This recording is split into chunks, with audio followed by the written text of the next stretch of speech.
Assalamualaikum warahmatullahi wabarakatuh. Nama saya Putri Balkis Laisa Aska dengan NIM 200603110044.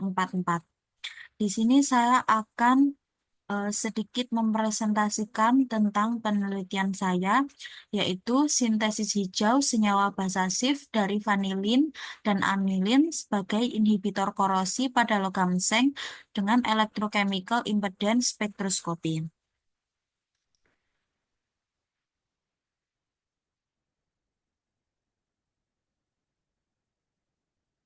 Adapun eh, hal-hal yang akan saya bahas, yang pertama latar belakang, yang kedua tujuan penelitian, yang ketiga metodologi, dan yang terakhir kesimpulan.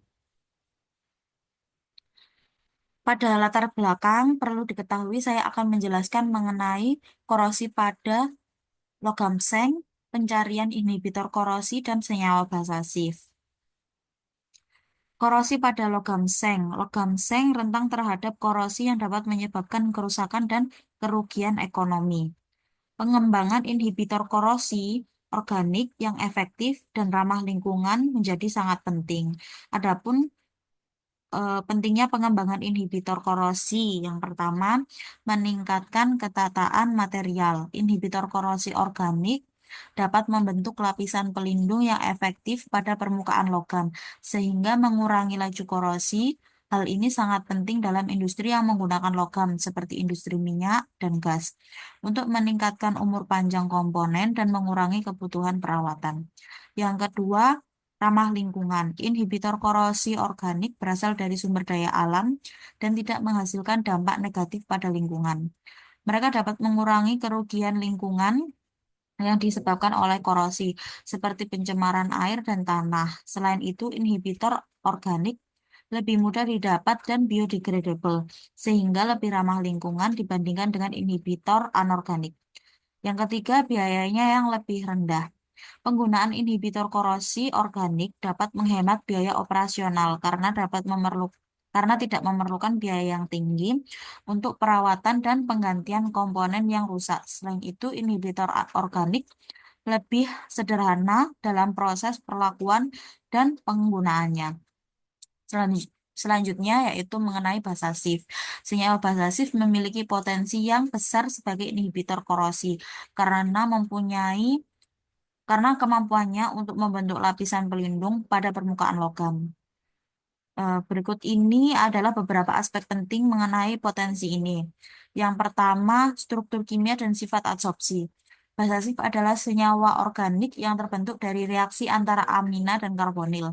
Struktur ini mengandung ikatan ganda C double bond N yang memungkinkan senyawa ini untuk berinteraksi dengan permukaan logam melalui proses adsorpsi. Atom nitrogen dalam senyawa basasif dapat berfungsi sebagai pusat adsorpsi, menutupi situs aktif pada permukaan logam dan mengurangi interaksi dengan ion korosif di lingkungan. Yang kedua, efektivitas sebagai inhibitor korosi. Penelitian menunjukkan bahwa basasif dapat secara signifikan mengurangi laju korosi. Inhibitor ini bekerja dengan membentuk lapisan pelindung yang mencegah penetrasi ion korosif seperti Cl- dan H+ dalam struktur logam. Tujuan dari penelitian ini, yang pertama, mensintesis senyawa basasif. Sintesis senyawa basasif dari vanilin dan anilin menggunakan metode hijau untuk mengetahui karakteristik senyawa hasil sintesis basasif dari vanilin dan anilin menggunakan metode penggurusan. Yang kedua, analisis ACE. Menganalisis mekanisme inhibisi korosi senyawa basasif menggunakan ACE untuk mengetahui efisiensi senyawa basasif 4 hidroksi 3 metoksi benzaldehid sebagai aplikasi inhibitor korosi. Sebelum masuk ke metode penelitian, di sini saya akan sedikit membahas mengenai vanilin dan anilin dan produk targetnya. Vanilin merupakan senyawa organik yang memiliki gugus aldehida dan gugus hidroksi. Vanilin memiliki sifat antioksidan dan antibakteri. Dan berikut merupakan gambar struktur dari vanilin dan gambar struktur dari anilin. Anilin merupakan senyawa organik yang memiliki gugus amina. Anilin ini memiliki kemampuan untuk bereaksi dengan senyawa karbonil membentuk senyawa basasif. Selanjutnya, produk targetnya yaitu senyawa basasif 2-metoksi 4-fenilimino metilfenol. Senyawa basasif ini merupakan hasil sintesis dari vanilin dan anilin yang mempunyai wujud padatan. Senyawa basasif didapatkan melalui reaksi antara amina primer dengan gugus karbonil dan aldehida atau keton. Senyawa ini juga dikenal sebagai imina atau azometin. Karakteristik ikatan imina atau C double bond N di senyawa basasif diperoleh melalui adisi amina primer terhadap karbonil yang dikatalis oleh asam. Kemudian struktur senyawa yang terbentuk ditargetkan seperti pada gambar tersebut. Adapun tahapan penelitian yang akan saya lakukan, yang pertama yaitu preparasi basasif dari vanilin dan anilin menggunakan metode hijau atau metode penggerusan. Selanjutnya, produk basasif akan diuji titik leburnya dan setelah diuji titik lebur, produk basasif tersebut juga akan diuji kelarutannya dengan NaOH. Selanjutnya, produk posesif dikarakterisasi menggunakan FTIR, HNMR, dan GCMS. Dan yang terakhir, uji efisiensi produk menggunakan metode ACE. Pertama, yaitu proses preparasi sintesis senyawa basasif dari vanilin dan anilin. Caranya ditimbang vanilin dan anilin dengan perbandingan 1:1, kemudian digerus dalam mortar dan alu pada suhu ruang dengan variasi waktu penggerusan 10, 20, dan 30 menit. Waktu penggerusan yang berbeda ini dapat mempengaruhi rendemen senyawa basasif yang dihasilkan. Penelitian menunjukkan bahwa waktu penggerusan yang optimal dapat meningkatkan efisiensi reaksi antara vanilin dan anilin. Misalnya dalam beberapa studi, waktu penggurusan 10 hingga 20 menit digunakan untuk mencapai hasil yang maksimal dengan rendemen berkisar antara 90 hingga 96%, tergantung pada kondisi reaksi dan pengukuran katalis. Kemudian setelah terbentuk, produk yang terbentuk itu dikeringkan di dalam desikator sambil ditimbang hingga masa produk konstan. Ya, selanjutnya yaitu uji titik lebur produk sintesis senyawa basasif dari vanilin dan anilin. Caranya, produk basasif ditotolkan pada pipa kapiler.